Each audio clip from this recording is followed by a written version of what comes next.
Good morning, everybody. Good morning. All right, one more again. Good morning, everybody. Good morning. All right, how y'all doing today? Awesome. All right, we'll take our seats and get started. My fault, we're like 5 minutes late. I apologize. Unfortunately, Miss Debbie is not here for me, so that's good. I'm gonna tell her. I'm telling her. That's not legal. No. All right, so welcome to session 5. We're going to talk about admissions and scholarships, and we have a guest here, and I'll introduce her in a bit. If you need to contact me, that is our contact information.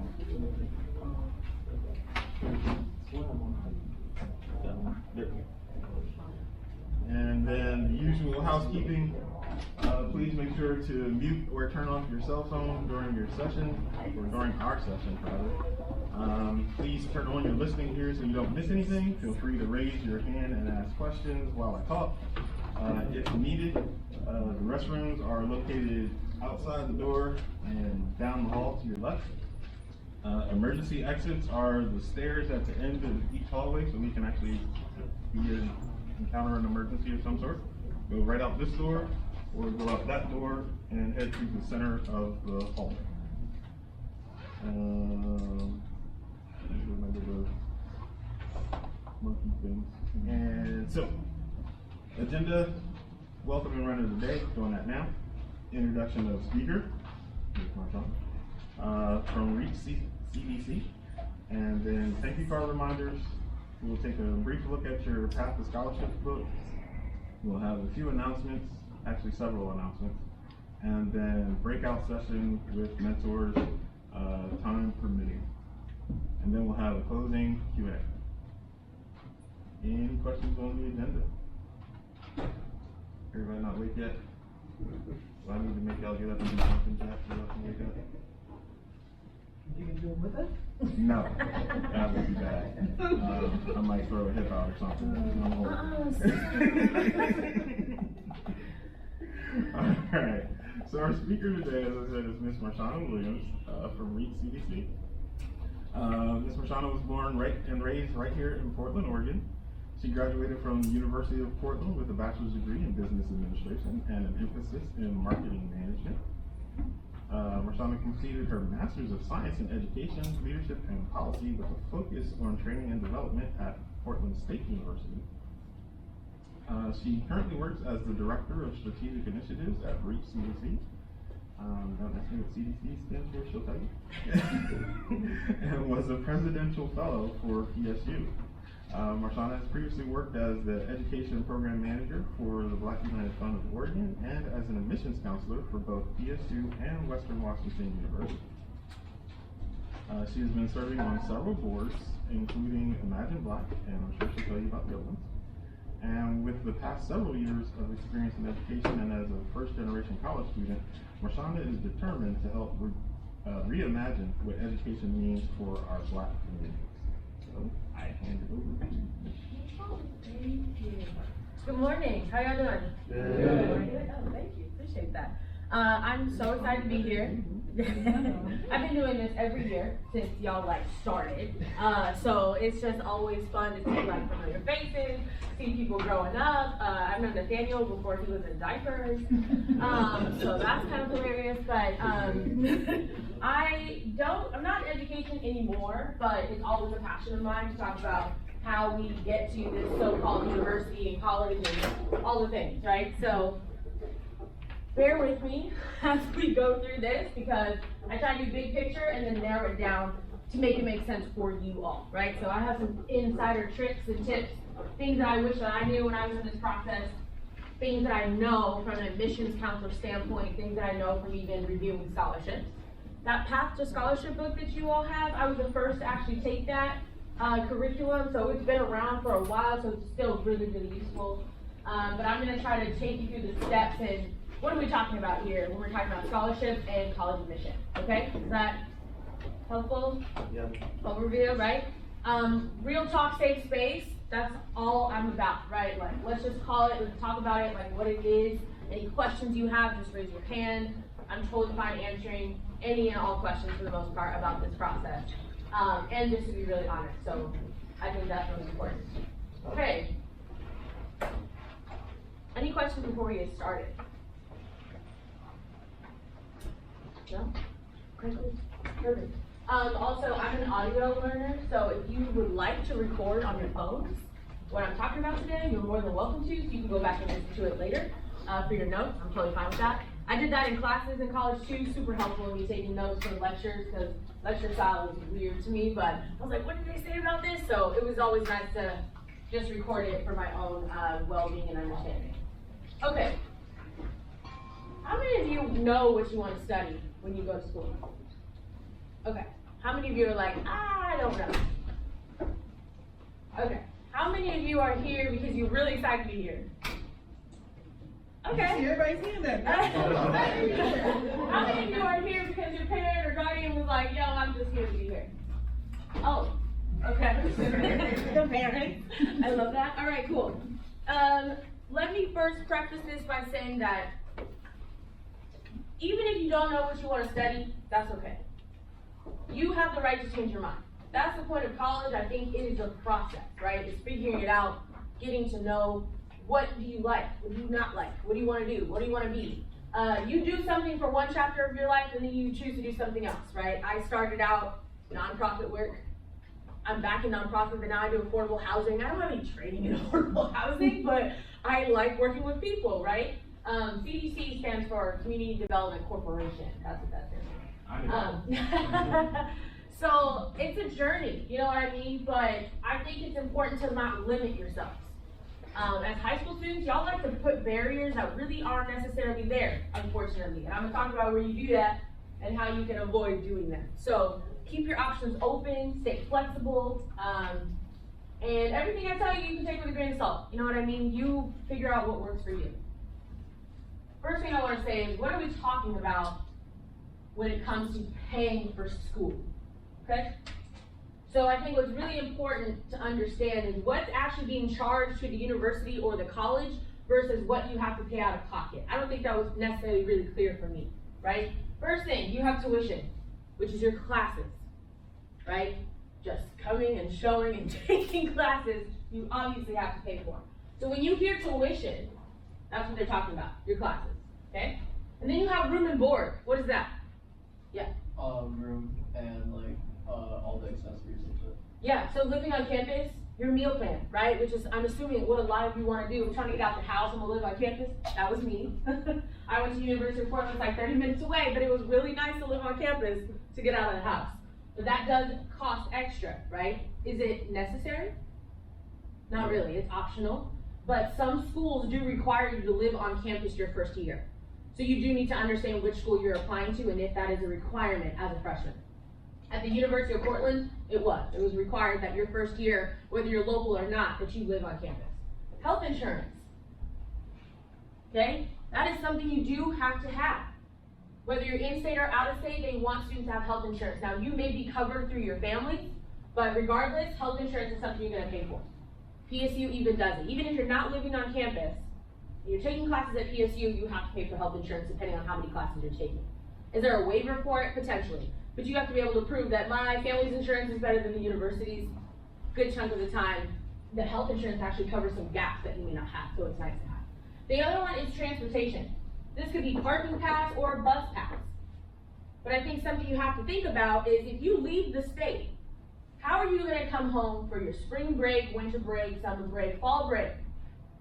That's 8 one-ways you have to think about when you go to college. I have so many students that ended up going out of state, athletes even, but they ended up having to stay on campus during the holidays because their families couldn't afford to bring them back, right? That's something you have to think about is out of pocket. It's how you're gonna come home on the breaks. How are you gonna get home if you need to come home, right? Train, you know, what does that look like? Or is that an agreement that you have with your family? That's a conversation that needs to be had. I don't know about you all, but my parents were like, we ain't got it. If you're going, you gotta figure it out. But it was nice to know that they were covering my laundry, that they would throw me some money if I need to get some food, right? That they can buy me a train ticket or a bus pass if I need to get home. That's something I knew I didn't have to worry about, but that may not be your case, so you need to have that conversation. Books, out of pocket. I don't care what anybody says. Because You're gonna have to pay for those out of pocket. There's no scholarship necessarily that's saying, oh, here are all the books. There may be, right? Like places that do say, hey, we have a scholarship, we'll send it to the school. You may be able to say, hey, can I use this money for books, potentially. But they're gonna send it directly to the bookstore. They're not gonna send it to you, okay? Spending money. You young adults, you wanna go out, you wanna kick it, right? Who's paying for that? My parents were not paying for my Starbucks every day when I went to college anymore. In fact, I had to get my own phone bill. I was paying for my phone bill in college. I know that seems crazy, and some of y'all may be paying for your own phone bills now, but it still is a thing that you have to worry about while you're trying to pay for tuition, stay on campus. You see what I'm saying? It all adds up. Laundry, clothes, whole thing, right? So, you get what I'm saying here? Can I get some nods? Any kind of feedback is helpful. Okay, great, perfect. Now, let's talk about the bucket on what we're trying to talk about for paying for things. You talked about FAFSA already, right? Yeah. Great. Everybody should do FAFSA or sub, depending on your status. But FAFSA gives you an EFC. Do you remember what the EFC stood for? Did they tell you about that? Yeah. Expected family confidence. Exactly. The biggest thing you need to know is it's expected. It's what the government basically tells you. After counting your coins, which is stupid, they basically tell you this is how much we think you should have saved up for college. That is the first thing universities will apply. You can have 0, you can have 15,000. It just depends.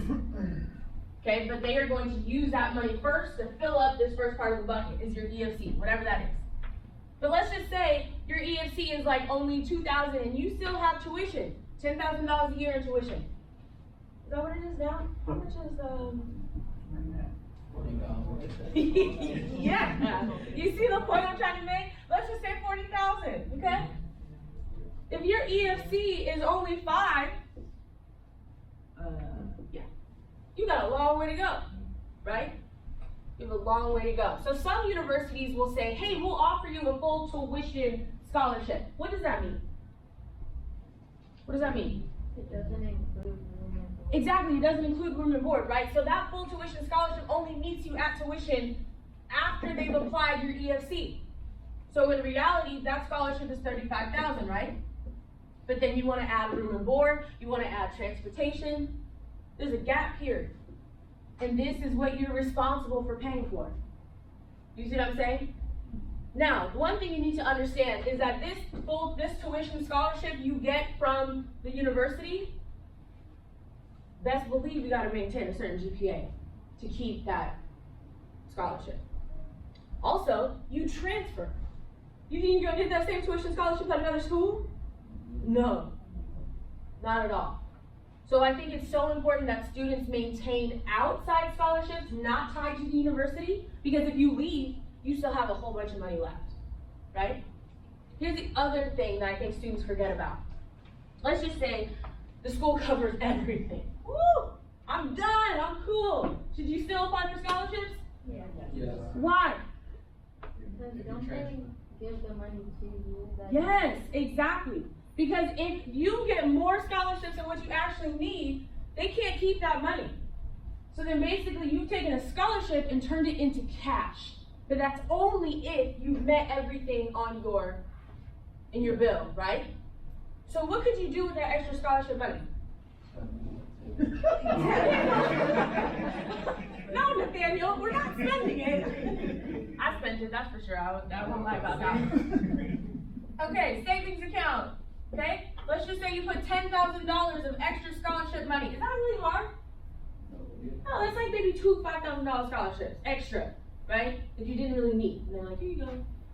Now, what do you think happens if you put $10,000 in a savings account and don't touch it? Increased interest. Why? What's it called? Credit. Well, not quite. Compound interest. So that $10,000 is going to be more in a year, right? It's going to be more in 2 years, right? It's going to be more in 3 years, right? And all you did was write an essay? That you actually really copied and pasted 1,000,002 times? And I'll show you how to do that in a second. But, okay, you see the drift that I'm saying? Now what if the second year you added an extra 2,000, and then the third year you added an extra 5,000? Now you got a savings account for when you get out of college that actually you can put down on a house, right? That's a lot of money right there. And all you did was write an essay. You see the big picture I'm trying to get y'all to? College is not the end, it's just the beginning. But if you really want to set yourself up financially, this is how you can do it with this part, which we'll go into in a second. Okay? Now, the other thing that I think is a little scary is some of this you may have to cover with loans, right? Some people are like, I don't want to borrow nothing. Here's my personal humble opinion. Parents may disagree.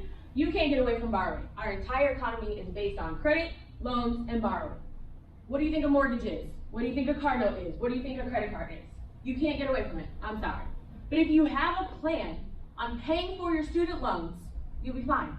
I've had students borrow up to $30,000 between their first 2 years, but they kept applying for scholarships. They saved the extra money that they used, that monthly interest that they potentially got went to make their payments to their loans. So now they're not having to worry about it, right? Because that's the scariest part. You borrowed all this money and you can't pay it off, right? Because people walked away not having a plan on how to pay for it. That's the only reason why loans get caught up, right? Credit gets caught up.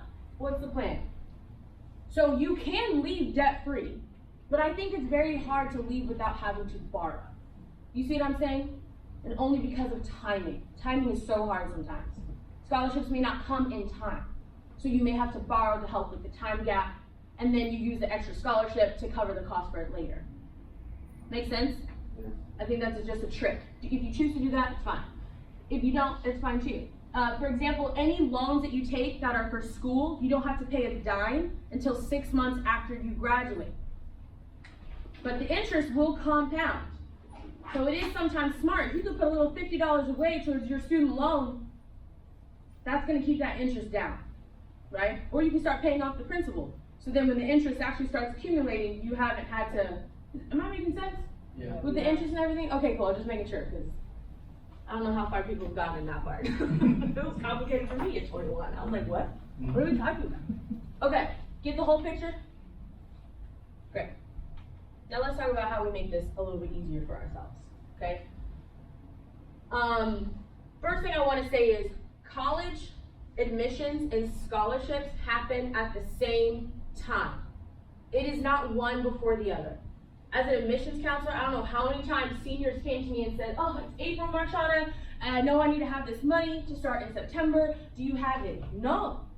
Because scholarships are a year in advance process. All the work you put in your senior year will go to your freshman year of college. Everything you do your freshman year of college goes into your sophomore year of college. You understand what I'm trying to say? So this last minute mumbo jumbo, it doesn't exist. It does not exist. So for you all right now, I need you to understand that you've got to start working ahead. Okay? Because the last minute doesn't work in this scholarship process. And the reason why is because of budget. It's how budget works. They plan for what they want to give out for the next year in the current year. Make sense? Mm-hmm. All right. Transcripts. Let's talk about transcripts. As an admissions counselor, what you need to know is, when you apply to our school, we only really get to see your freshman through junior year, right? Because you're applying in the fall of your senior year. You just started. We don't see senior yet, right? So you send in your official transcript for freshman through junior year. Great, you get in, beautiful. But then we ask for your final high school transcript. If you did not at least maintain what you gave me for your junior year to admit you, I can take your admission away. So yes, you need to maintain. You need to make sure you do everything you need to do for graduation. In PSU does it, OSU does it, it's the U of O does it. So if you drop because you're like, hey, I'm in college, I'm done, I'm just scot-free, just moving along. No. It doesn't work like that. Also, what doesn't work, don't tell me you want to be an engineer and you're failing calculus. Or you want to be a nurse and you're not doing well in biology. Or your senior year, all you're doing is taking PE, art, and ceramics. That doesn't tell me you're ready, right? So it's so important that you still maintain challenging yourself even in your senior year before you go to school. Let's just say you ran out of credits.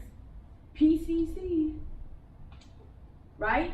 Start taking classes here because some of those classes may actually transfer when you're knocking out classes early and cheaper. Now, is there really a difference between classes from PCC and U of O? No, there's not. They're the exact same thing. What does mess up is if you're taking a lower level class that doesn't transfer to a university. That's where people get caught up. But it's okay to want to start at PCC first and then transfer if you wanted to save on cost. People do that all the time. But it doesn't make you less smart because you decided to start a PCC. I don't know where that idea came from.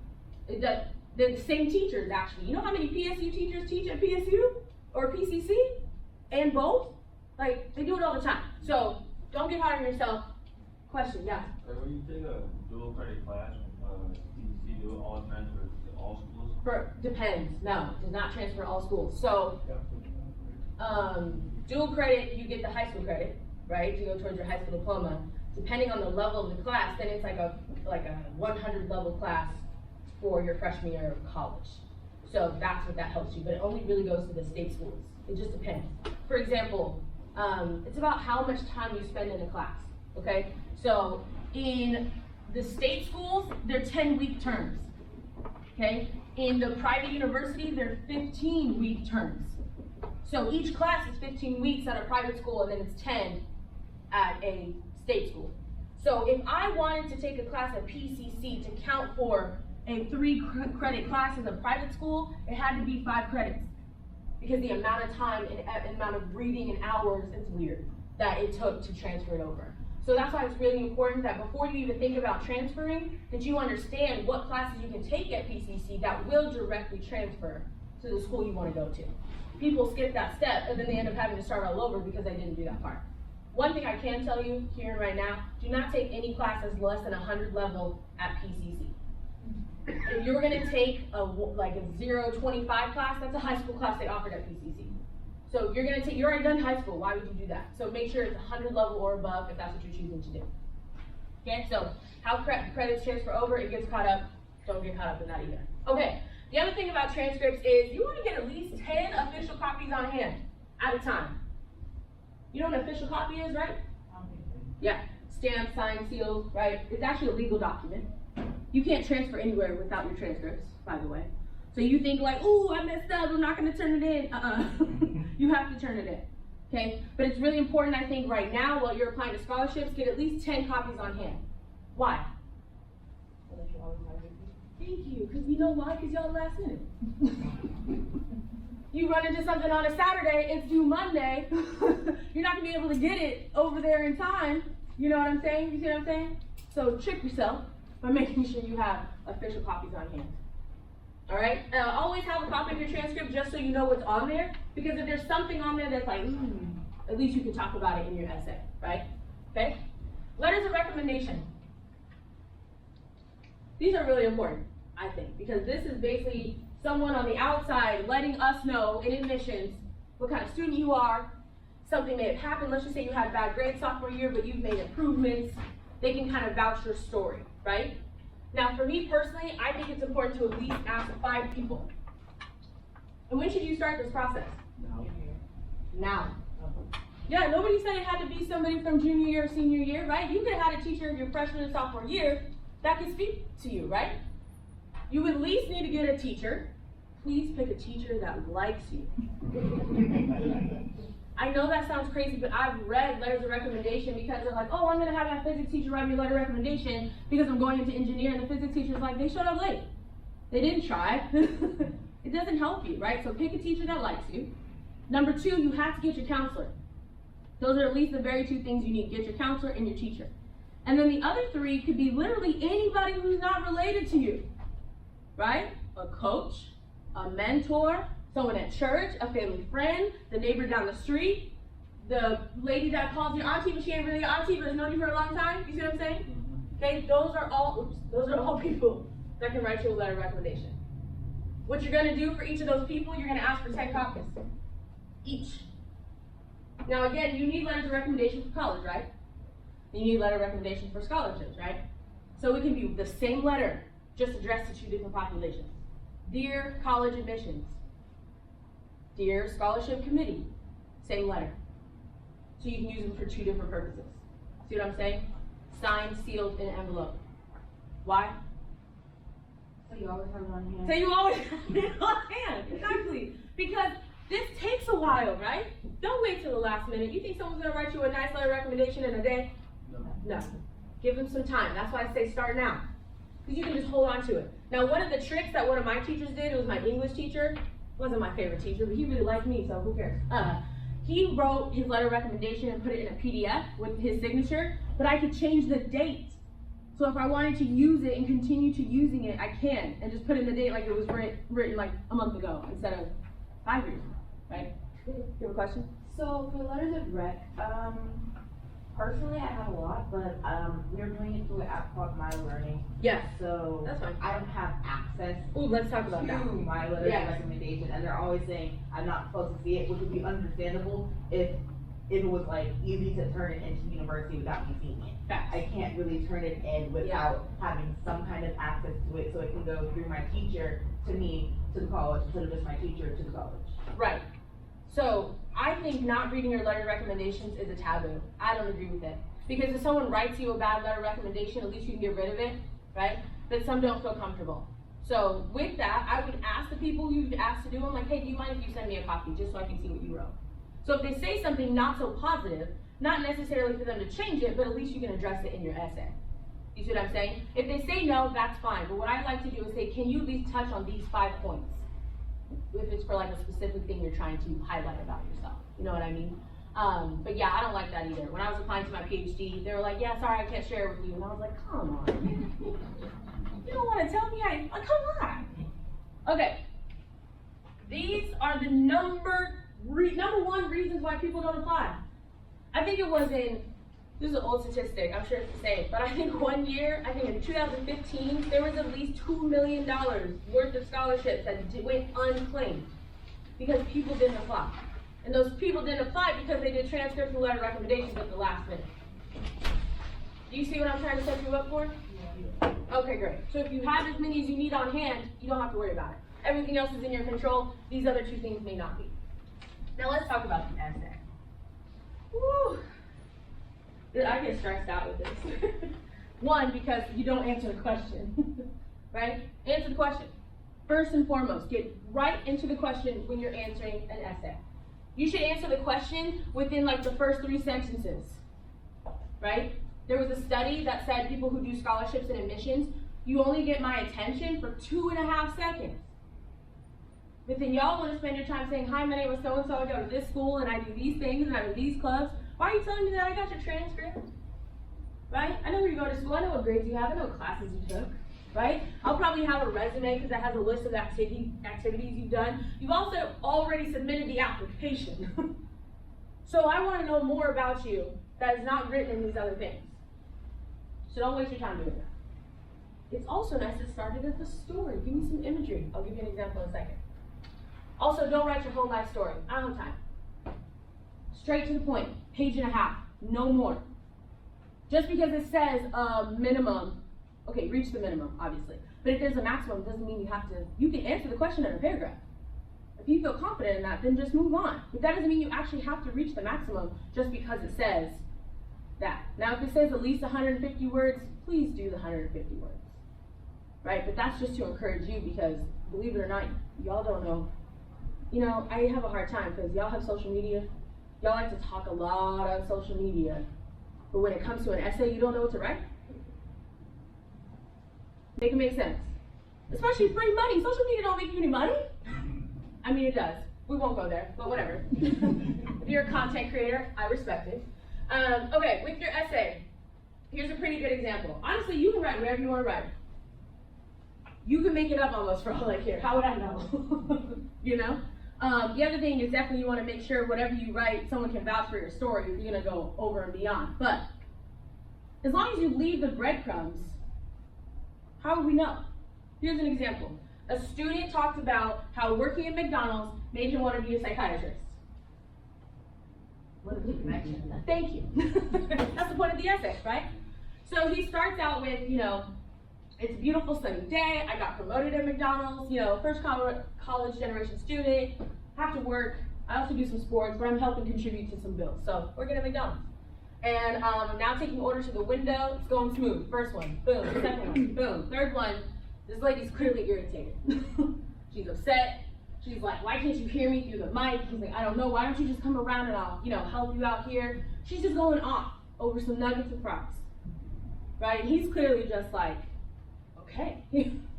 But he said he had a flashback, just like when he was playing soccer, and like, you know, the coach is yelling at another player, and the player loses his mind, kicks the ball off the field, and just runs off. And what he realizes, like, one, you don't know what someone's experiencing that day, right? You don't know what's going on in their lives. And then he realized, number two, nobody really teaches you how to talk to adults. There's always this disconnect being a young person or an adult trying to talk to a young person. So he said he wanted to be a psychiatrist so he can help build activities for students at school to take back to their families to better communicate when something's going on. He said, I think I'd be a best representation of your scholarship for these 3 reasons. Done. Or I think your school will help me move through these things for these 3 reasons. Done. That wasn't a sob story, right? We didn't go on and on and on about the lady or why psychiatry, right? It just was a story that pulled me in and told me their why, right? Your why? Whoa. Sorry. I was literally gonna write why. Your why is so important. And I think that's what's missing in all of your essays. Now, don't get me wrong, okay? When I was going to school, everybody's like, oh, you're a woman of color, you're going to engineering, someone's gonna give you money for free. It's fun. You know, you're first generation, it's easy, it's fun. Number one, it's not easy, I'll tell you that number one. Number two, maybe 10, 15 years ago, there were a lot of barriers, right? People didn't understand the barriers it meant to get to college as a first generation student or a student of color or as a poor student or as a student who didn't know that English was their, English wasn't their first language. That was hard maybe then. Now, you are not the only ones. You're no longer now the only student who's first generation. You're no longer now the only student who's a minority going into a field that there's majority white folks. You're no longer the only ones. So I need to understand why this is so important to you. Why? Make it make sense. Okay? And guess what? Because so many students are doing the same thing, your why is what separates you from everybody else. Your personal story. You're not the only ones anymore. So how do you separate yourself? Your story, your why. And that needs to be very apparent in whatever you write. This is important to me because. No, Siri, shut up. The other thing I want to say is you can reuse this essay. In that path to scholarships, it literally, can someone pass me this, please? Yeah, thank you. There's a section in here about your life purpose statement. That is the why statement. That's what it builds you to do. And you can literally copy and paste that why statement in everything that you've done. So life purpose statement is the one you really need to practice. Thank you. Yeah, right? I've done that before, actually. Yeah, exactly. The other thing too is, as long as you don't say dear ducks and send it to the beavers, who's gonna know? We're not calling each other being like, yo, did you get that same essay? No. Boy, we're not doing that. Also, the why is so important. I'll get to Nathaniel in just a second. The why is so important because there's so many students. When we get around a table trying to decide who gets a scholarship, we don't remember you by name. We remember you by what you wrote. Who was that student who said this about this experience? Who was that student who said this that was so significant? Now, let's just say you apply to a scholarship and you don't get it. What should you do? Yes, and always follow up. Because you start to be remembered. When you follow up on your own, you know what, I saw I didn't get the scholarship, I really appreciate your time. Do you have any feedback for me? You could be making a mistake. Okay? Biggest mistake ever, you don't have somebody else, an adult, reading your essays. Please, please, please. With Grammarly, use it. It's free up to a certain extent. Me and my friends actually all just pay for one license and we have the same login so we can use it. Because when I'm looking at scholarships or admissions and there's a whole bunch of grammatical things, little things, I just think you didn't put any effort. So then I just remember you as a student who didn't put any effort, right? But if you're the student who follows up with me, if I can't give a scholarship away or there was something left over, who do you think I'm thinking about? The student that I remember, right? Same with admission. That's why it's important you go to the visits. That's why it's important you do the virtual visits and have your camera on. Ladies, please don't show your navel. We don't want to see that. Cover your stomach, please. Admissions counselors talk about that all the time. Come dressed appropriately, okay? You wanna go to those fairs, you wanna call them, you wanna email them, you don't wanna hear from your mom or your dad or your auntie or your grandmother. Please, students, you need to follow up. Because if we need to help you, we're wanting to go to bat for you as students as we get to know you. Not your auntie, not your uncle, not your dad, not your mom. You see what I'm saying? For example, when I went to the University of Portland, when I applied, I had really great grades. I was definitely a teacher's pet. I had a 3.8 GPA, I was really involved, I was like vice president, I was in sports, I did it all just to look like a great student. But my SATs, crap, absolute crap. I didn't even make it to the minimum percentile, the average. I didn't. And I didn't study. I was like, it's fine. I didn't study at all. So they were like, look, we really like you, but we need you to take these tests again. And I was like, all right. So I took them again. And I actually studied a little bit more. I did like an SAT question a day, practice a little bit, watch some little videos I could find. That was when, well, YouTube didn't exist at that time, so I feel really old right now. But YouTube exists now. So there's lots of things you could do to practice. And I still didn't do great to meet their minimum, but I did gain 600 points. And the admissions counselor was like, because I know you and you visited a few times and we've talked, the fact that you can gain 600 points just by taking it again 2 months later tells me what kind of effort you can do at this school. That's what got me into the school. Because I built a relationship with her. You see what I'm saying? So all these schools you want to go to, you have to build a relationship, even if you're out of state. Thank God for Zoom. Just get on Zoom, get 30 minutes, call them, email them. You almost want to be annoying, but that's the point. So they can remember you and help you out, okay? Community service / work experience. We want to know that you're doing something outside of school, okay? Even if you're helping family, right? Maybe you can't work, maybe you can't do sports, maybe you're not in a club or whatever, but we want to talk about that. And then your resume. But the community service is important, or work experience, because now you have an adult to write you a letter of recommendation outside of school. Now you have an experience to tie to your why, and now you have skills to put on a resume. That's why we ask for it. It's not because we want you to be great, contribute to society. You will because you pay taxes. Duh. Okay? But it's literally so you have something to talk about, to get to your why. Now again, you may be somebody who's like, my life's not that cool, there's nothing really going on. It could be somebody else's story that lights a fire under you. Talk about that, right? For example, in a common mistake for an essay, big question, who inspires you most? Students always want to write 3 paragraphs about that person, and then 1 paragraph about themselves. Who do you think I'm thinking about at the end of reading that? The person that, you wrote about, not you as a student, so you have to flip it. 1 paragraph about that person, and the other 3 and how those qualities impacted you. And give me some examples, 1 or 2. Pull me into your experience, but you better tell me your why. So what? Okay, so what? Make sense? Yeah. Questions about these things?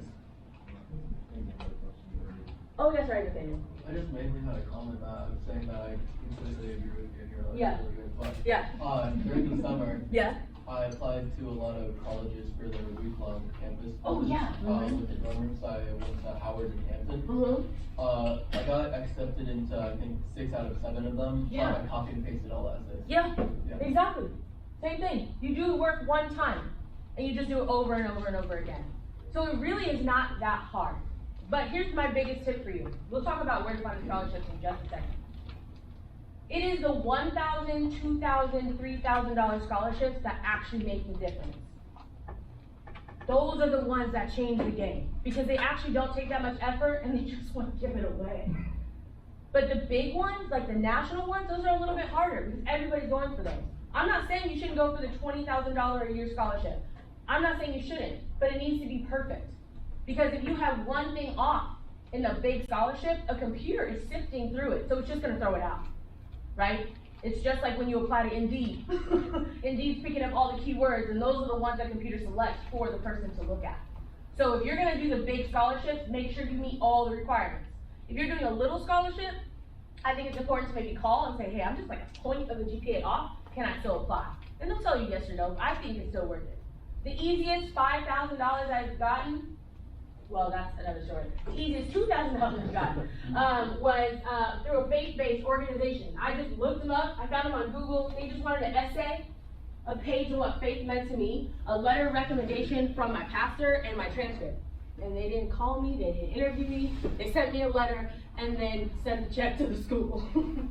It was easy, it was done. Go ahead. What websites do you use for scholarships? I'll show you in a second. Websites are kind of good. Go ahead. So, I'm sorry, but No, you're good. earlier you were talking about savings and how scholarships stack up. Mm-hmm. Kind of the process, how does that work? It's only after, all the scholarships have to be sent to the school, right? Everything has to be sent to the school. But let's just say everything in your bill is already covered, but you have more scholarships coming in. And then the school's gonna be like, oh, we have this extra money that we've gotten from you. I'm just gonna give you a check. Because they can't hold on to it. But just like that? Just like that. It's people don't really realize that that's a thing. Now, here's the other insider trick that I think is kind of messed up. What some schools will end up doing, as more outside scholarships come in, they lower the university scholarship. They do that. So you have to make sure you ask and say, do you stack? If they stack, then that means you deserve that money and they're not taking it away from you. But if the outside scholarships keep coming in, what they do is dwindle it so they can give it to other students. So it's really important that you understand the difference in between that. You'll only know that if you talk to a financial aid counselor, okay? That's the other thing around making sure you build relationships. I was at UP one year, and I was like, I went to my financial aid counselor, and I was like, I don't have anything. Like, I literally just, there's nothing left. What can you do to help me? He's like, all right, come back to me in the spring, and I'll see what I can find. Because in the springtime, that's when leftover money may be hanging around, right? He was able to find me $5,000 I didn't even have to apply to. He's like, can you write a thank you note to these people? I was like, seriously? He's like, yeah. That was it. So that's why having relationships at the schools is important also, because you never know. You never know what's left over. Okay? Any other questions before I talk about where to find them? I was gonna say one thing. Yes. Which you just said, yeah, I got, 10 grand in scholarships just doing what you just said. Yeah. Just talking to people. You'd be surprised how much y'all don't talk enough. And say what you need. Say what you need. You know what I mean? Even with the smaller scholarships, like the nonprofits, when I needed books, I ran for Rose Festival, and when I won Princess, I got a scholarship, right? It was like $5,000. And I told them, Rose Festival?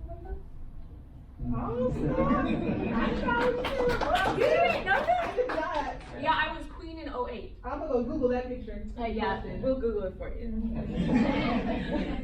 So, Rose Festival, I went to them and said, hey, I have to put down a $3,500 down payment to UP. That's the other thing that's out of pocket as far as down payment. Okay? When you choose your school, they want some skin in the game up front. That's out of pocket, not scholarship.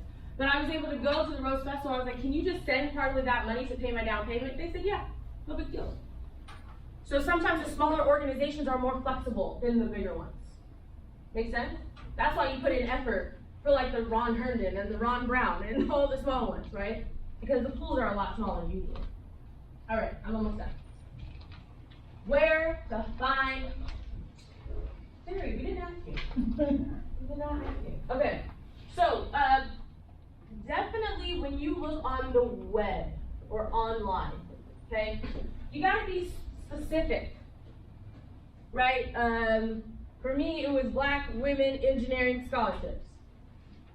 Keywords only. You gotta be really specific, okay? The other thing you need to know too is, I think what's frustrating is students only limit themselves to one type of scholarship, right? I went to school in engineering money. My major was actually business. But then, do you think they came back to me and said, hey, we want our engineering money back? No. So do not limit yourself. Even if you're one of those students who don't know, then find scholarships in all the majors that you think you want to do. It may say, hey, you need to be accepted in this program. Okay, fine, right? But really, in reality, no one's really limiting you because they know you're going to change your mind. That's just part of the process. So if you're going to do, you could do business, engineering, nursing, customer service, biology, calculus, like all those things kind of go across the board. You see what I'm saying? So diversify your search. Also, realize on the first few pages of Google, people pay to be that popular, right? So You can use like scholarships.com, you can use all these searching scholarship webs, sure, but everybody's doing that. Okay, so just keep that in mind. I'm gonna give you another trick on that later. Okay, foundations, right? Oregon Community Foundation, Myers Memorial, so many foundations. You can just look up Oregon Foundation scholarships. California Foundation scholarships, maybe. There are some scholarships I would think you gotta take. You try. Okay? Then you have nonprofits. Okay? Then you have clubs or Rotary. Anybody know what Rotary is? A bunch of rich white people who are in a club who want to save the world. They have lots of money. There's a Rotary in every single city, county, anywhere. And they usually have money for students to go abroad. So if you are thinking about going to study in another country, Rotary is a good one. Okay? Trying to think what else. I think that's the biggest one. Okay, books. There are scholarship books. The ultimate scholarship book. Literally, that's what it's called. They come out with one every single year. And this book has everything from ethnicity or, you know, just so many things. Oh, I'm first generation or creative writing or anything. They have it. Now, the nice thing about this book, it's only like, it's less than $30. I can tell you that right now. So I think it's worth the investment. You don't have to get the 2023, that's out right now. You can get 2022 or the 2021. But in this book, you can look up the scholarship, it has a code, you go to their website, it takes you directly to where the scholarship is online. It's not that the scholarships in the books aren't online, you're just not sifting through 99 pages of Googles and links to find them.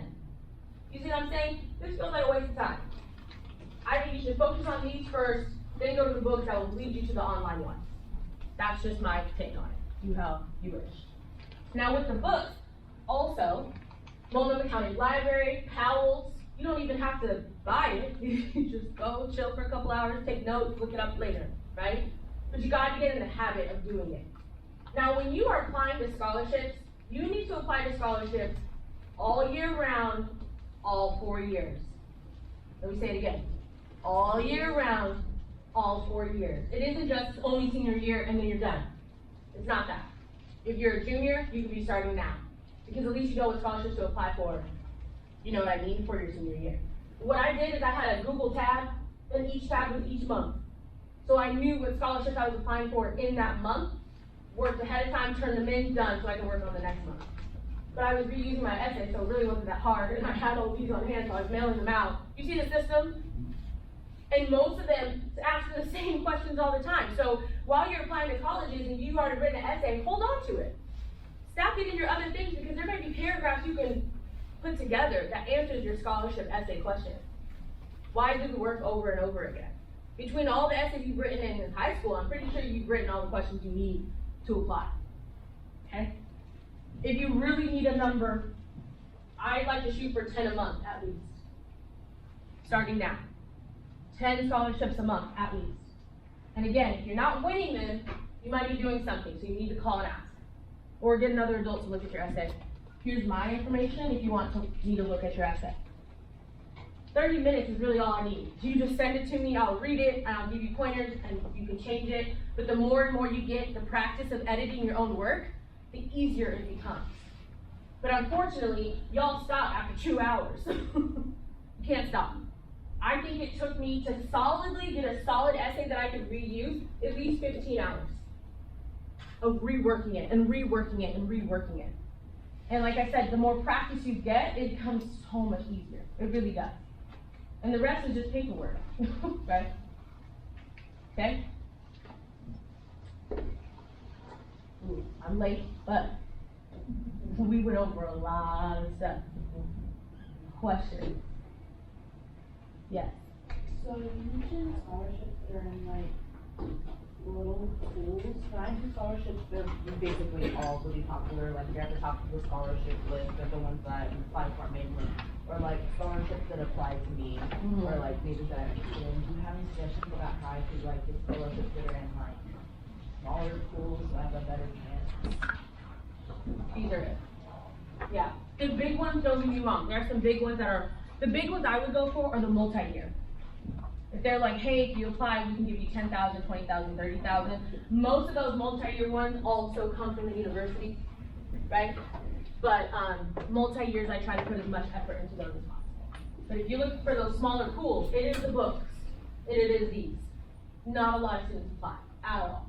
When we say not a lot, the most I've seen at a local organization, what's that organization?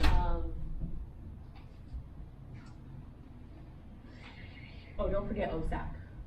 OSAC, definitely apply to that. We talk about that often. Yeah, there's a local nonprofit, I can't remember, it's like the teachers one.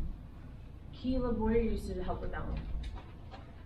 It doesn't matter, we only had 60 students apply. That's the point I was trying to make, that was the maximum I've ever seen. Yeah, go ahead. If you had to give an example, what do you think would be the best essay? The best essay? Woo! I think it's like the McDonald's example I gave you. You know what I mean? Also in the back of your book too, your Path to Scholarships, there are examples in there. Those are all award-winning essays. So I would kind of mimic some of those also. But like I said, that life purpose statement was really important. Because it was the students that could tell me their why. Why was this important? You know? Like I get a lot of students who are like, I'm going to school for my parents. Okay. You know? But why going to school for your parents is so important? Yeah. One quick question, I Yeah. part of reach out to admission councils and none of that responses or whatever. If you recommend in those situations. Blowing everybody up. I'm not even joking. The clubs, like, you know, the student clubs at the school, hey, I'm trying to get a hold of this counselor, emailing the directors, emailing financial aid, any adult that you can find on the website, I would blow everybody up. Because somebody's not doing their job.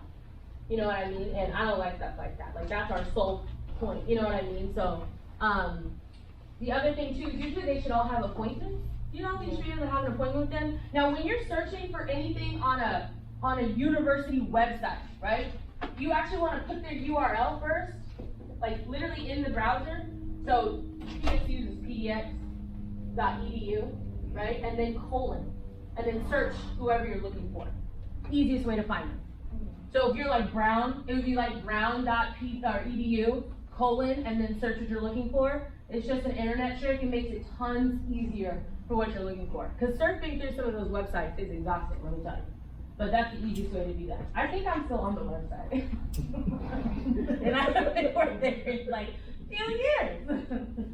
Okay? Yeah, that's a good one. Thank you. Anything else? Yeah. So quick question. Yeah. Just kind of going back into preparations for seniors and what they can do with it. Advanced placement. Can you talk a little bit about how you can transfer advanced placement classes into credit hours? Are we thinking AP? Yeah. I'm gonna be honest. I'm not a fan. I'm not a fan because not all schools take advanced placement. I'm not a fan because you have to have a certain level you have to get a certain number, right? Whereas you can take a class at PCC, get the C, and still get credit. You know what I mean? I think it's, I find AP and IB, I was a full IB student, so I'm just going from experience. But as I was applying, because my mom was like, you need to do this, it's gonna get you in school. The school didn't take any of my IB classes, you know? So it felt like a waste of money and a waste of time. That's just me. If you're gonna do the AP, I think it's so important to practice because it's really just getting familiar with the questions. That's where students get caught up, and writing to where you're straight to the point because you only get so much for writing in AP. So there's more AP practice tests, and there's lots of YouTube videos on how to prep for that. So you can go for the highest number. You want to at least get a 4 or above on an AP to get that credit. And then you said advanced placement is not nationwide necessarily, not No. every school. No, yeah, not every school accepts it. It's either their IB or their AP. Just depends, yeah. I think it's, let me rephrase and say, I think it's great to take the AP classes to show that you're challenging yourself, but I'm not taking the test. You know, I think it just helps with people seeing like, oh my gosh, you're doing all this college prep. But then if you know you're not a really great test taker like myself, I thought it was a waste. So that's just me. Go ahead. What is IB and what's the difference between IB and AP? Yeah, so AP is definitely just more national within the United States. And they have a very specific curriculum. The teachers who do AP have to do a certification. IB is similar, but the test goes to somebody in another country. So I took an IB class in social anthropology, and I did my IB exam, but it was a teacher in Argentina who actually reviewed my exam. So it's like an international. Is it international baccalaureate? It's international baccalaureate. Yeah. So basically, everybody who's part of IB across the world had decided on the curriculum for that particular subject. I don't think IB works if you know you want to go to school in China or in Argentina, because it's kind of like they can all identify with that. And so here in Portland, like the schools, elementary schools are set up to be an IB school or an Avid school or STEAM. Same with middle, like Saban is an IB school. So they do a lot of teaching around the IB way, and all of their classes are around IB. Aqua Green, I believe, is an Avid school, so it's more along the track of getting you ready for high school, college, and the workforce. Boise Elliott is a STEAM school, so they do a lot of stuff around STEAM, and like that's what they do. So all the schools that everybody is going to, they have a track. They all have a specialty. It's just a matter of whether or not you're connecting with that specialty. Yeah. In Portland, I don't know about any other district, but I do know about Portland Public Schools. Yeah, and that's why I ended up going to Cleveland instead of Franklin, because my mom wanted me to do IB. And the schools get grants for participating in those. Yeah. Yeah, so I think, but like I said, it was just one of those things where I was like, So now some schools, like U of O, has a full IB track and a full AP track. So they tell you, if you get a 3 on this exam, it's gonna count for this class. That works for me. But if you're not trying to go to any of those schools, they don't really do a good job breaking it down for you. You know what I mean? So to me, I was like, ugh. UP didn't take any of my stuff. I was like, well, thanks, but no. Any other questions about anything that I talked about here? My information's over there. You can always email me if you have questions. Happy to spend some time with you and your parents too, coming up with a plan, whatever you need. It's free, I'm here to help. If you need me to connect with somebody, I'm still really connected in the admissions world here in Washington and in Oregon. So if you are needing help to who to talk to, just let me know. Yeah. Marshawna, I just want to thank you for being here. This is the 3rd time I have seen you. Yeah. And it doesn't change, it gets better every time, actually. And you're a really, really awesome resource, and thank you for coming back. Yeah, thank you, appreciate it. Good luck, y'all. Have fun with this process. No pressure. No pressure. Take the pressure off yourself. You know, you'll be all right. I promise. Wherever you land, you'll be okay. But yeah, thank you very much, and have fun.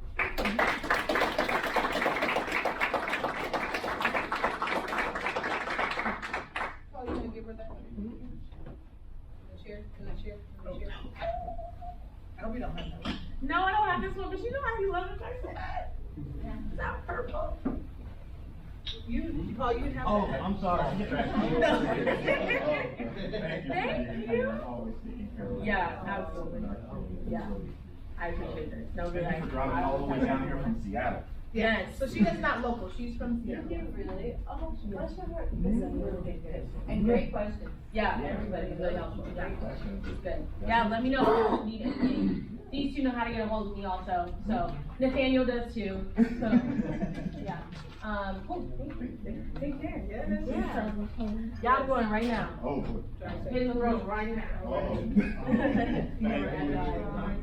Oh, Marshawna, actually, let me double check this with you real quick. Is that, who wants to check this address? Make sure it's the right one. I'll give you my personal address. Personal? We'll write that one down too. Oh yeah, that's my personal address. Yeah, That works? Yeah, that works. All right, cool. Yeah, cool. All right, now. Bye. Thank you. Bye. Thank you. Yes, if you didn't take a picture of her email address, make sure you just put your email address. And when she tells you, she will help you. She's the one that helped me get my job where I'm at now. Like I called her, I was like, hey, remember me from Bridge2Success? And she was like, yeah. I was like, well, I applied for your company. How do I get on? And she gave me what I needed to get hired. So it's a good thing. Basically, all my family's connected through the Black United Fund with my child. Nice. Then you look like a leg clerk. I want to let their legs every day. Yes. I was gonna say, one what helped me was having a friend to do all this with. If all of you are on the same goals, the same, trying to build the same place, we should link up and, work together, put these scholarships together, the essays together. I think doing that helped me tremendously, because I didn't have the discipline to do it myself. Okay, read each other's essays, review them.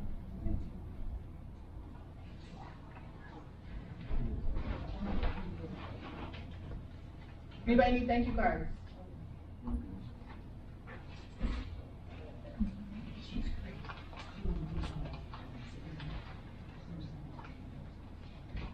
Yeah, since she already went to Seattle, we're gonna actually have to put stamps on these, so.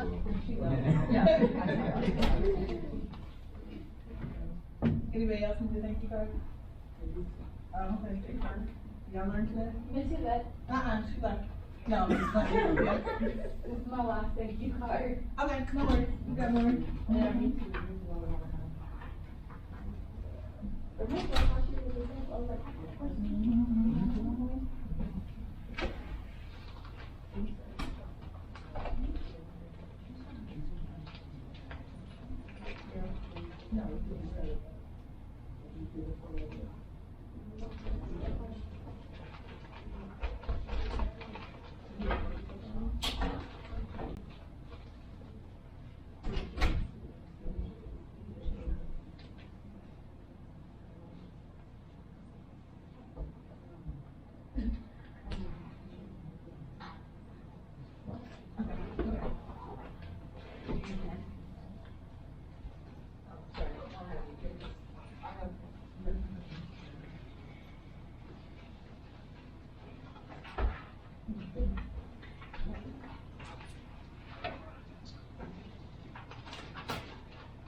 Getting too tall for once, it's usually not the problem.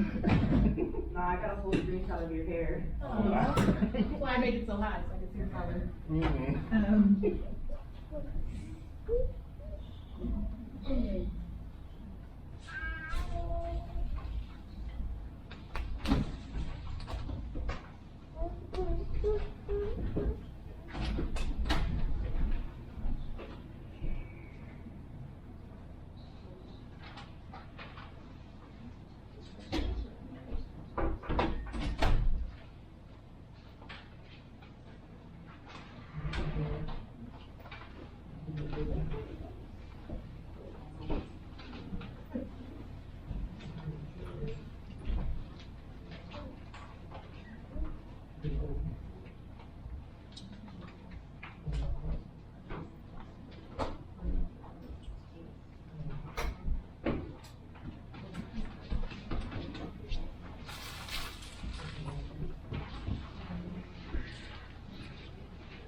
Alright, is everybody about done with your thank you card?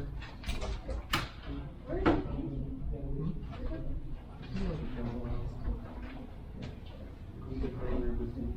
know I think Miss Debbie, everybody just went missing. I just realized. Yeah, Miss Debbie is getting ready for, they have a thing at the church today, tomorrow, celebration. She's getting ready for that. She might be back.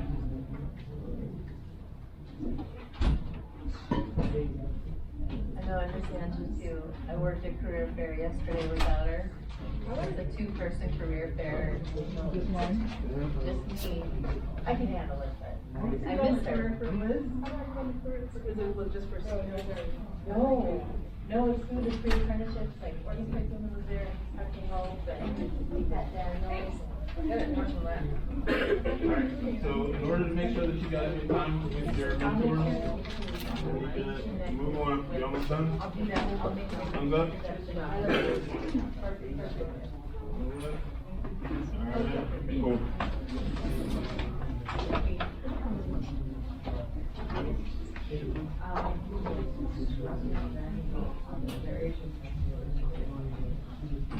Alright, so we're going to take a quick look at your Path to Scholarships book, pages 57 through 60.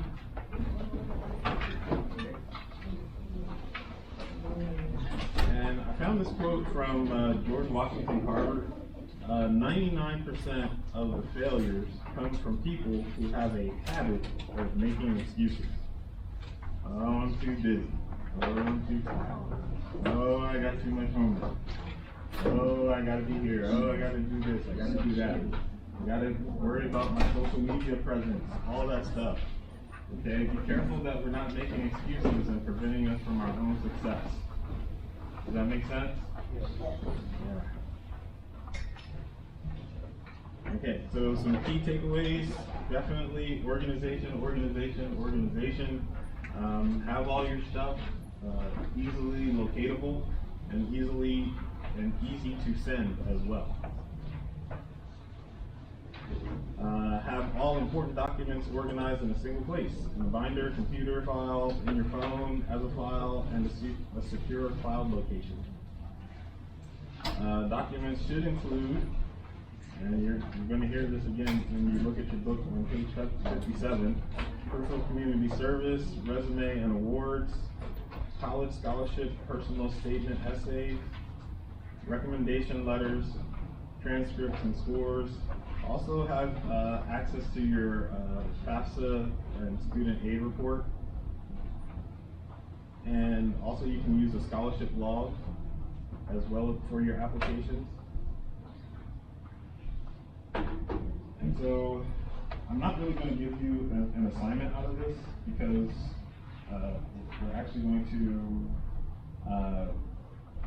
assign, or you're not getting an assignment out of the book. It's a different kind of assignment. So, alright, so that's going to come in the announcement. So our announcements for this session are our session 6 is not next week, and it's not the following week, it's December 3rd, okay? So enjoy all your turkey and dishes washing that you have to do and all that fun stuff. Don't miss half of the conversation we had earlier. And get really good at rock, paper, scissors apparently. That's important, so you don't have to do as many dishes. And so we're going to talk a little bit more about scholarship applications and getting the money. We'll talk about our Bridge2Success Awards real briefly, and the points breakdown, and then your assignments for next session. I know many of you have already done this, but if in case you have not, go ahead and create a Common App website application, and I believe there's also an app for your phone, right? Yeah. So I'll actually have the links for the Common App. Yeah, I'll have the links for the Common App in the presentation, so you can easily click on them if you don't already have them. And so just send a screenshot of your confirmation page. And so that's what that is. That looks very terrible. It's so much easier to find a computer. It is. So yeah, so like once you get your welcome response from the Common App, send us a screenshot of this, okay? Feel free to blur out any personal information. That's fine, but I just want to see that. Okay. If I get a welcome direct from tightest, I won't accept that one. Okay. So for the people who already have, account, should we still try to get it? Because it'll be in your you should still have it in your email, right? Yes. So that's fine. That's an easy, 10 points? I think, first time, yeah.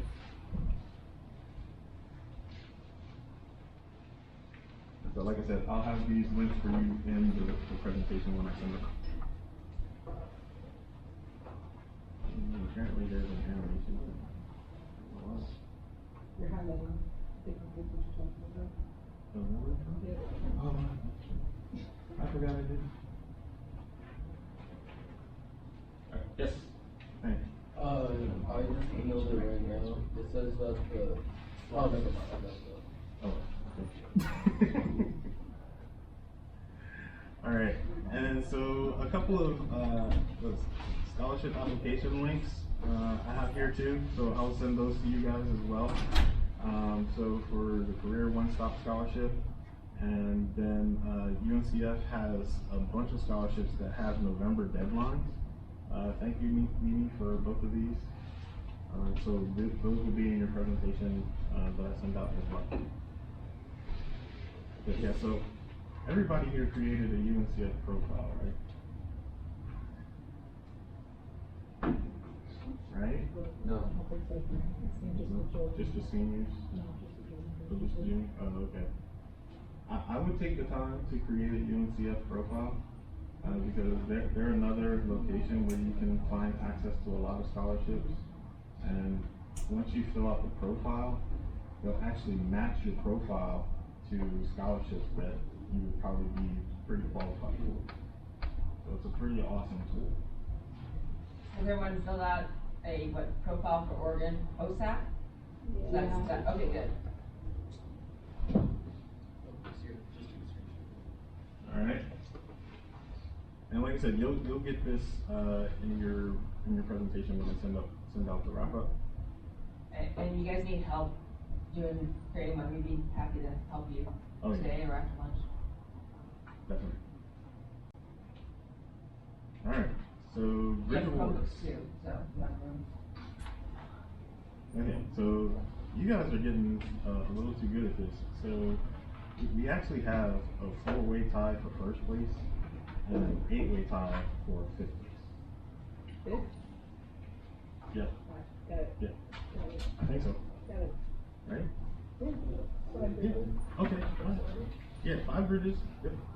So as part of the tie for first place, you have DeRay and Kyla and Lucas and Mariah.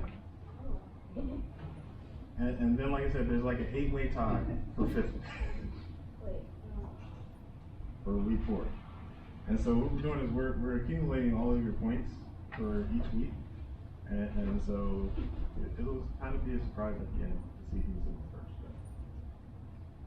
But you guys will weed yourself or thin out the first and fifth. But remember, your presentation at the end of the session is worth 50 points. If you do it, or if you do it. We mean if you do it. Or do you get 50 points? For doing it, or Oh, do you get 50 no, points? there's another. Are we like graded on? Yeah. Did you ever send us the rubric and the outline for? No. Are you gonna do it soon? I like to start early, and every time I think about it, I'm like, oh, let me just get on that right now. Wait, I don't have to. Yes. We don't have deja vu. I think I mentioned this. Maybe. I totally mentioned this before. You told me you would not send me the outline then. No. No, because we gotta make sure that you get all the other stuff. You should just start a Canvas. See, you have no idea. I used to have a Canvas actually. Alright, so any questions on the Bridge Awards? Okay. Alright, and just remember your points are for attendance, parent guardian attendance, early attendance, uniform of the day. Who's rapping?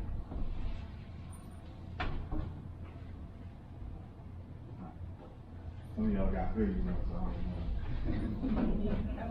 Yes. So we still get points for like sending our essays to scholarship jumping? Yes.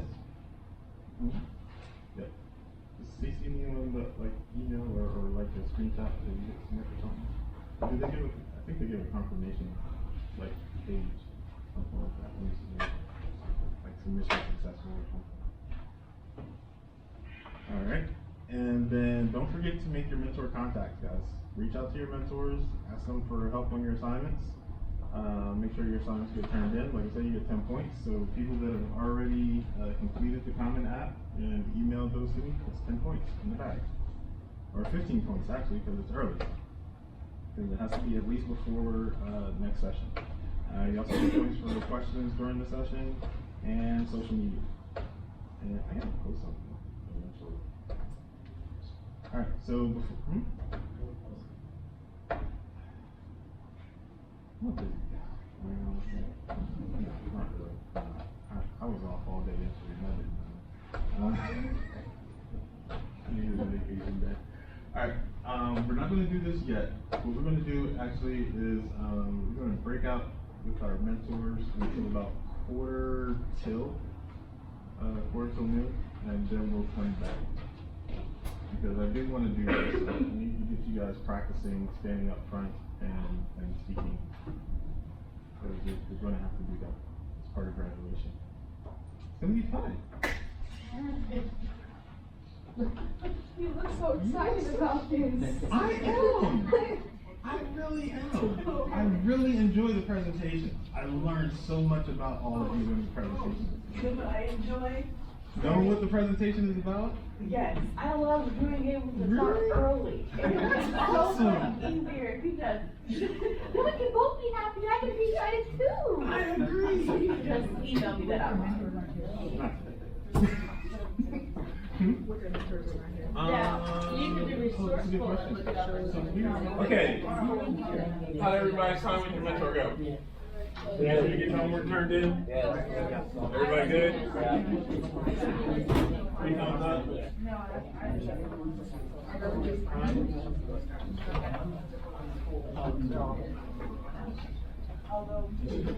Alright, good deal. So what we want to do right now, and this is going to be really quick, I'm going to have you guys line up over there by Miss Debbie. So all students line up by Miss Debbie. What we're going to do is we're going to actually practice presentation skills, and I'm going to make it real easy and painless on you this time. So it's just going to be your first and last name and top 3 colleges.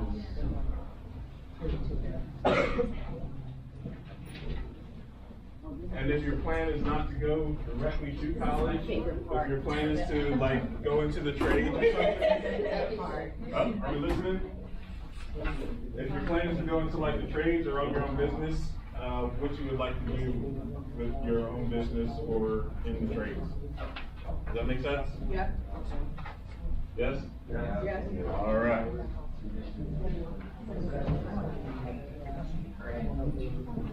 My name is Yvette Davis. I am the admin. Excuse me, wait. Sorry.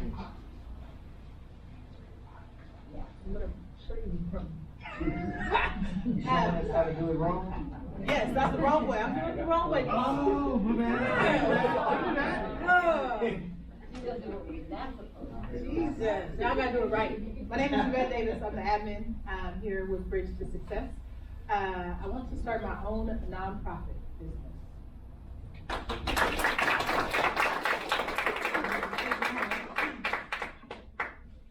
Next. Oh, wait, I'm sorry. Question. Are we not saying the colleges? Oh, well, she Yeah. changed her. Sorry, a little different. If you're not going to college, you can talk about what business you want to start or whatever. Uh-oh. Piece of paper? Okay. Taking notes. I guess that's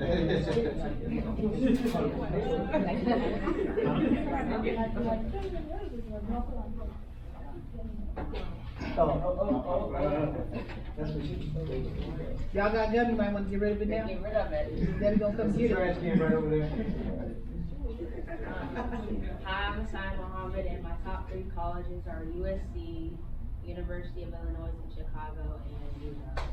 Wait,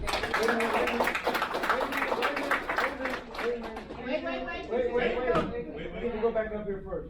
So when you guys are doing your presentation, take your hands out of your pocket. Yes. Act like this is, you're on an interview, okay? You are trying to sell yourself. And so they look at those things and stand up with confidence. I like that you were looking at the audience and we could understand what you were saying. So it's just those small tweak, little things to make you better, and then you will notice the difference as you practice these things, okay? And it's great. And also, when you get finished saying something, and my last college is I'm gonna go to USC. Wait, they give you a standing ovation. So you can pause for a minute, and then, okay, all right. Wait. Yeah, I really like that you said University of Illinois at Chicago, because there are different campuses for, so that is very good to say. Also, you said UW, and I would prefer University of Washington. You know, it's good to say the formal name of the school, because sometimes people don't know what, I mean, I know what UW is, of course, but it might be something else from another state that I'm not familiar with. But good job, thank you. Yeah. Brian. And for everybody else, it's easy to end up with your hands in your pocket if you don't have nothing else to do with them. So if you're not good at just holding your hands down at your side and being able to keep them there, then you lock them, as she's doing right here. If you lock them in front of you, it'll keep them from going anywhere. And I know we have full control of our own hands, but they tend to take off if we don't give them a place to be. Especially when we're talking. Yeah. But thank you. Very good job.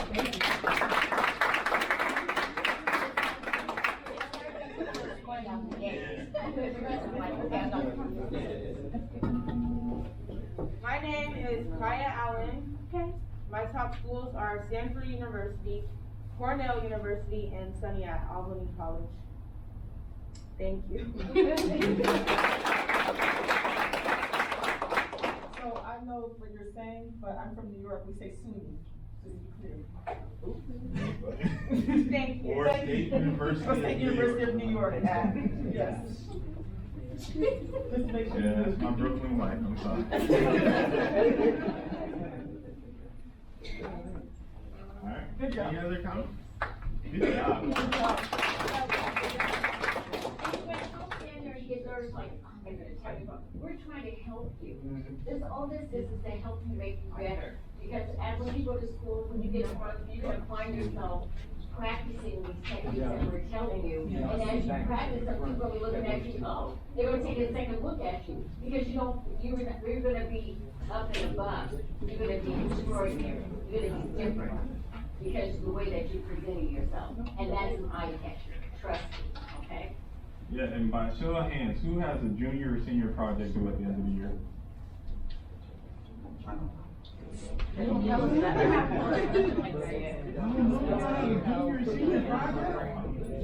know. What is that? What is that? What is that? Like No, like a project that you have to do that like takes up like the whole year. They don't do that no more. No, they do that. Y'all got it easy, man. None of them know what you're talking about. All right, come on.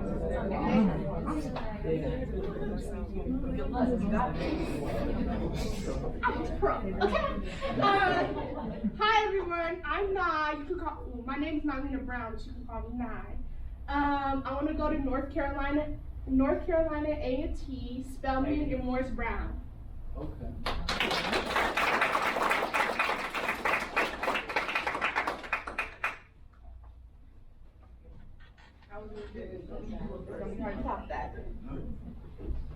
Hello, everyone.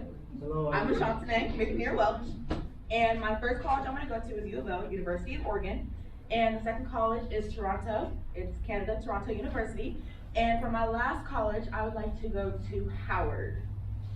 Alright,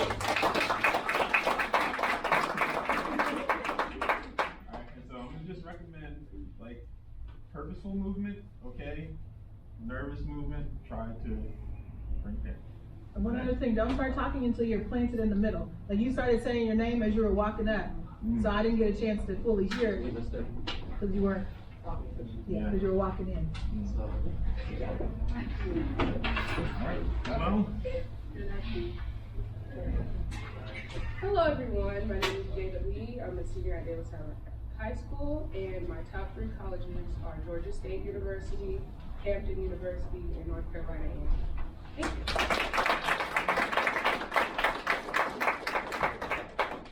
You've done this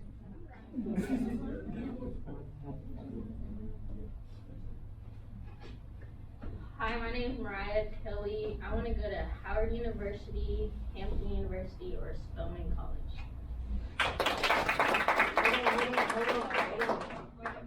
Step back. I just, as soon as you started talking, so people could see this. That's what you did, what you're doing right now. The first thing you did when you started talking. She was here, first planted well. Nerves kicking in. Yeah, the nerves kicking in. So it's just the little things that you have to think about it, so you don't do it, you know. But just think about that. But she just did like this. She would just casually cross those legs, you know. And now she's kind of leaning this way, you know. And you want to be right here where you can stay comfortable. Okay. Very good. But I can tell you look real comfortable standing like that. I struggle with this too. Also, when you get there, just take a breath before you speak. Like just then it's okay to do that.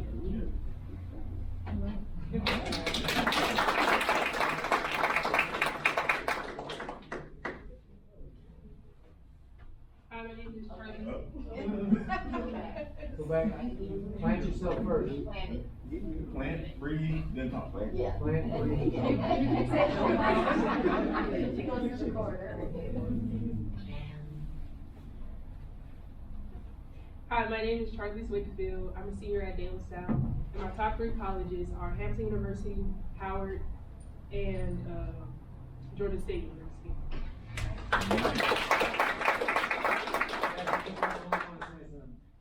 So you were great, you came up, you planted, you were just rushed a little bit, take a deep breath so you can relax. And then the first position you went to was this one.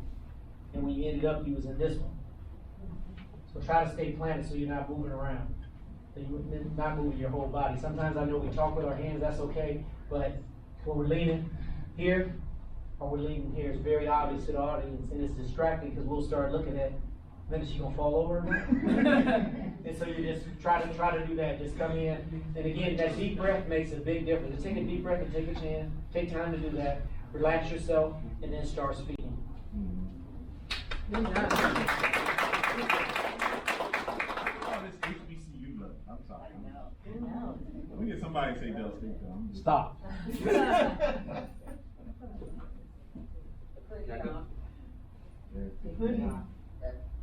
It's okay. I'm having a bad hair day too. It's okay. All right. Can I go? My name is Jahan Hudson. My top 3 schools is Howard University, Hampton University, and then University of Oregon. All right.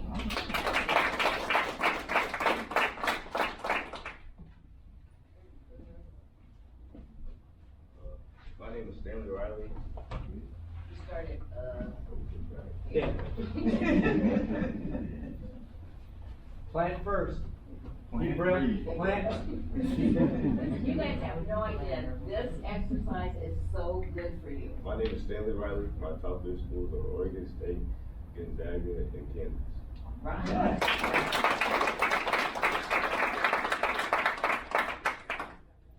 And he got good shoes too. My name is Zachariah. My top 3 colleges are Morehouse, It's okay, just breathe. Yeah. Take a deep breath when you first come up. Just plant yourself and then take a deep breath. Put a smile on your face. You can't hear me. Be excited. Oh, and enunciate. Project. My name is Zachariah. Wait.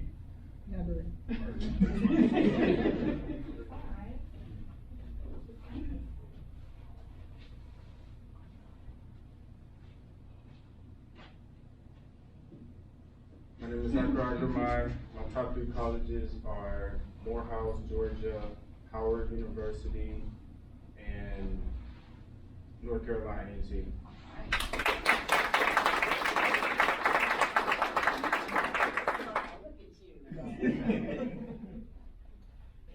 My name is Everett Martin.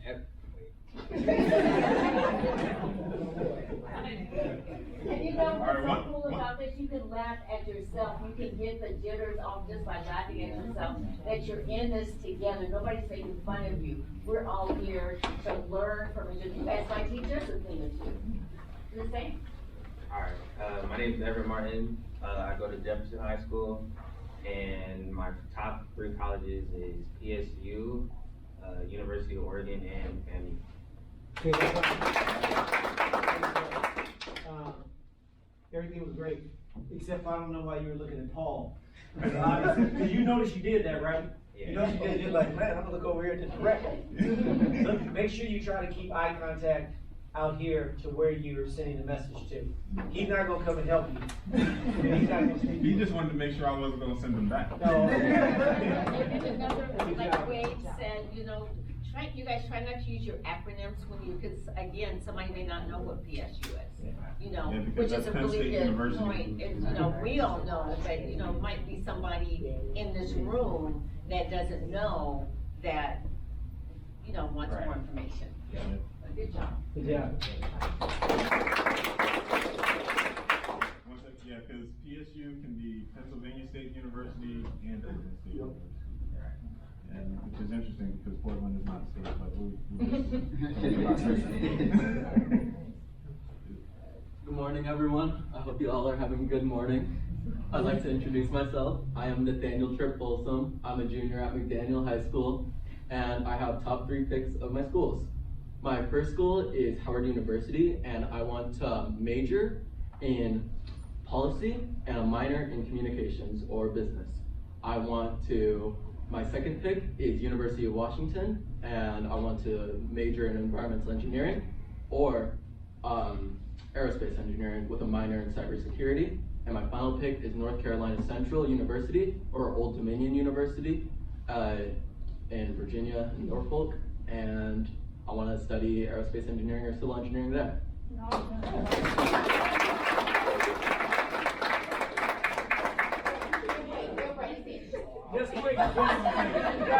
Just quickly, quickly before the next person goes up, and look over there.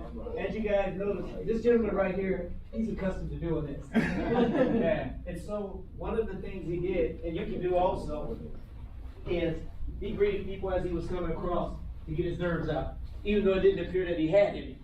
But he came in, hello everybody, how you guys doing? And then he came here and planted. And then he starts speaking.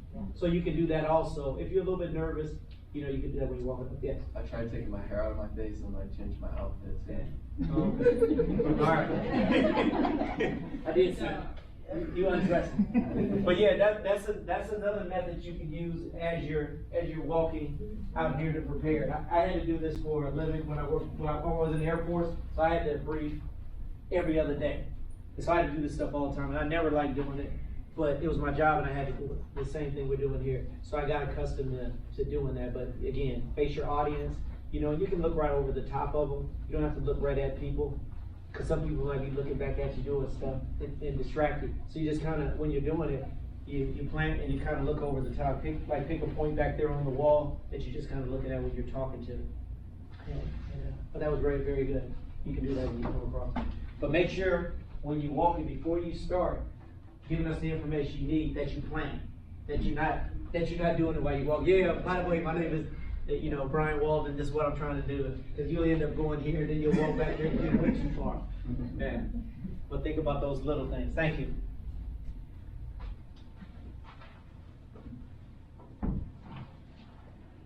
My name is Lucas Post, and my top 3 schools are the University of Oregon, University of Washington, and Oregon State University.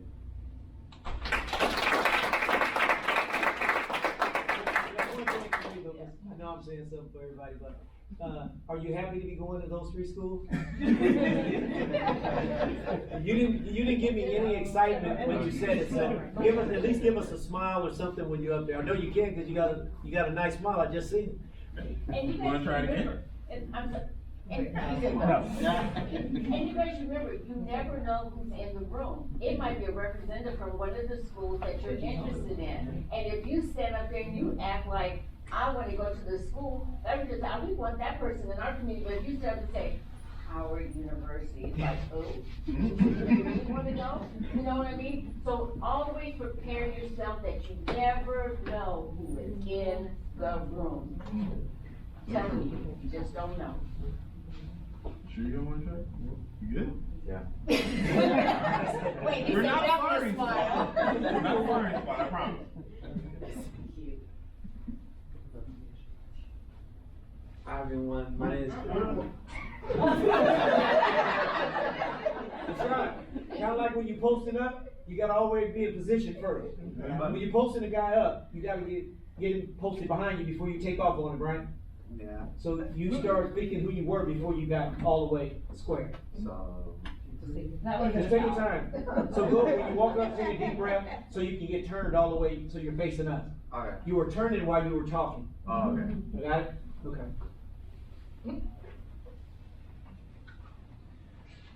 Hi everyone, my name is Vishal Hargis, and my top three colleges are University of Arizona in Tucson, Syracuse University in New York, and North Carolina at Capitol Hill. So yeah.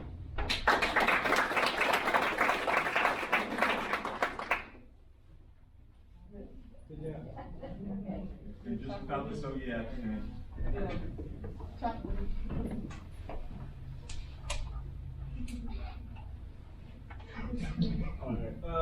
My name is Haris Kabim, and I would say my three top schools would be Florida International, then University of Arizona in Tacoma, and Oregon State University.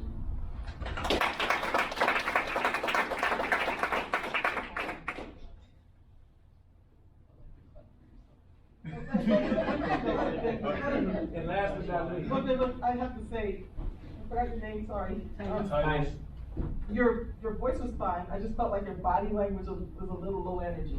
Like, we all felt like, kind of wobbly, like, you know. Nervous. Yeah, I know nervousness, but it just comes off across that way.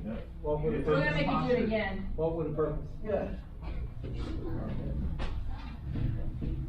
Hello, my name is Dre Mott. I'm a senior at Jefferson High School.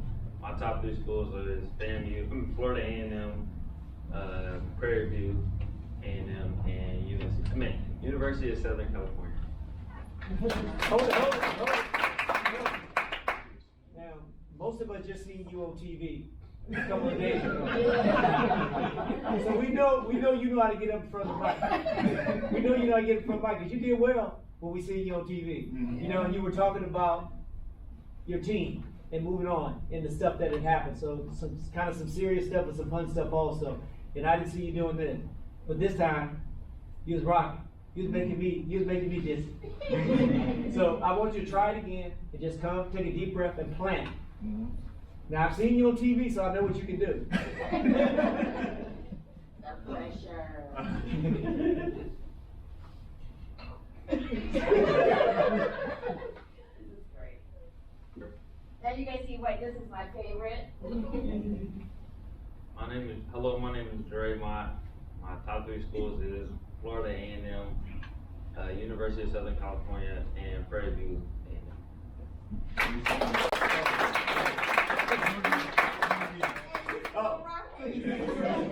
You went from side to side to forward and backwards. You shifted gears.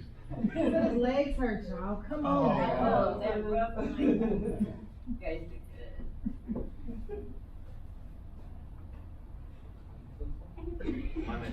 Hello, my name is Dre Mott. My top three schools is University of Southern. Watch yourself, didn't you?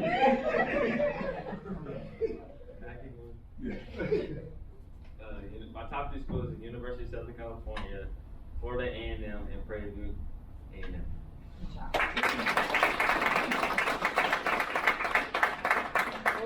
As Ms. Debbie said, the reason we do this, and we kind of joke about it today, because we just want to help you guys to get accustomed to doing this and seeing the little things that you do that you don't always do, but when people are focused on looking right at you, then you do it. Because Jermaine, when he was on TV the other day, he didn't do any of that.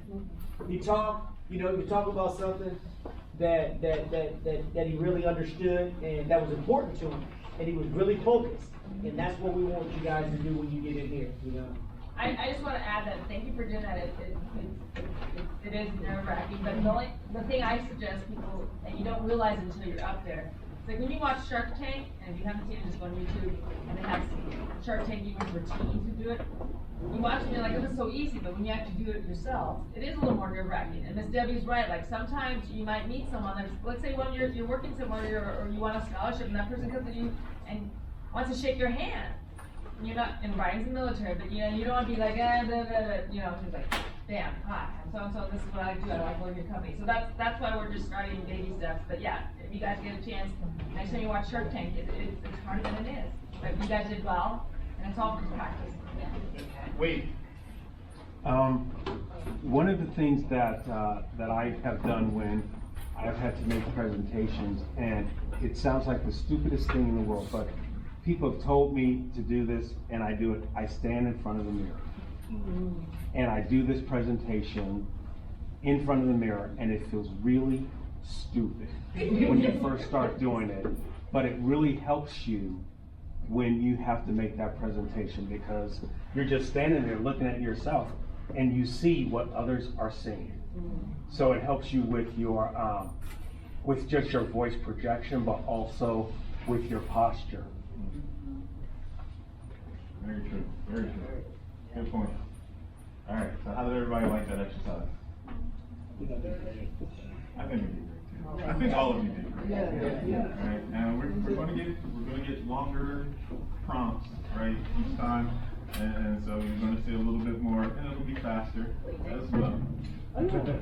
Yeah, next time.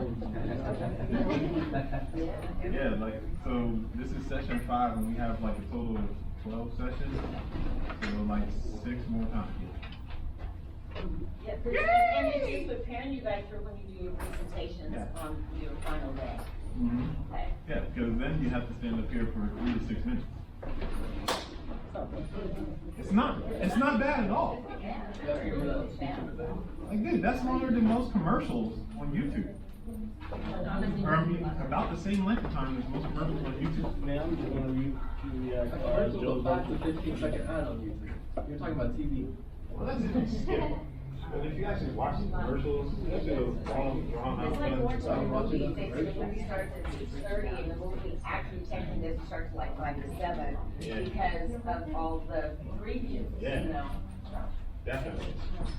Okay, so yeah, so this process will get easier, we'll do it, we'll practice, and you'll get better at it, and you'll get more comfortable, because that's the important thing, is you want to get comfortable when you come up here, because we're going to be talking to not just everybody that's in the program, but there'll be people from the city, there'll be people from, various colleges, that'll be there, and so when Ms. Debbie says you don't know who's going to be in the room, that's what you need. You never know who's going to be in the room.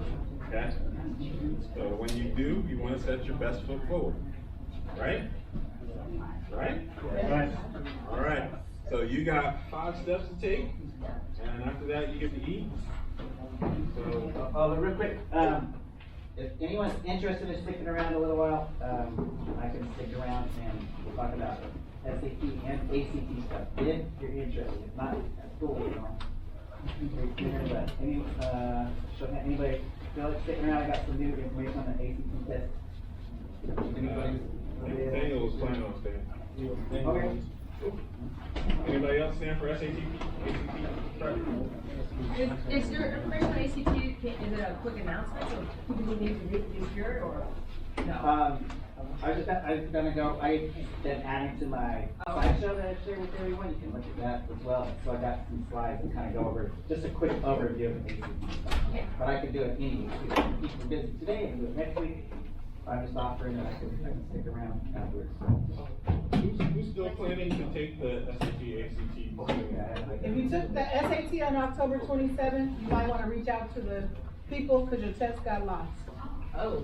Wait, what? Huh? They fell off the truck. Yeah, so, yeah, you can check, right, contact the college board and find out if your test made it to them or not.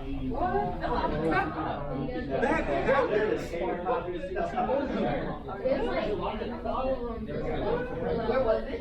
The people that, they were here, tests were taken here, but I think they were in California and they fell off the truck. I'm gonna say that I'm college board. You gotta check it again. Yeah. They don't care if they got. No way they're gonna get it back yet. Yeah. Okay, so. I'm not guessing. Maybe somebody tested like really bad on there and, you know, it was like, you know what, we just gonna save you and a whole bunch of other people.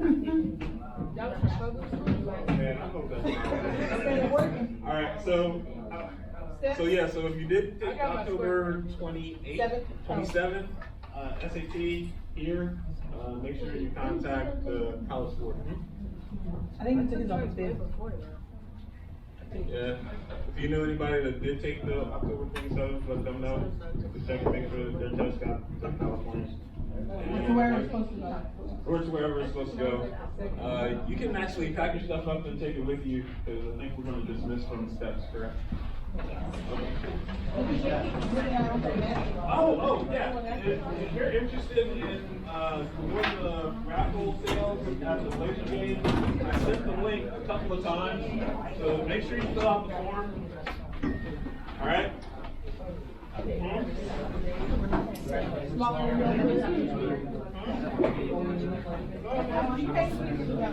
got it, you got it.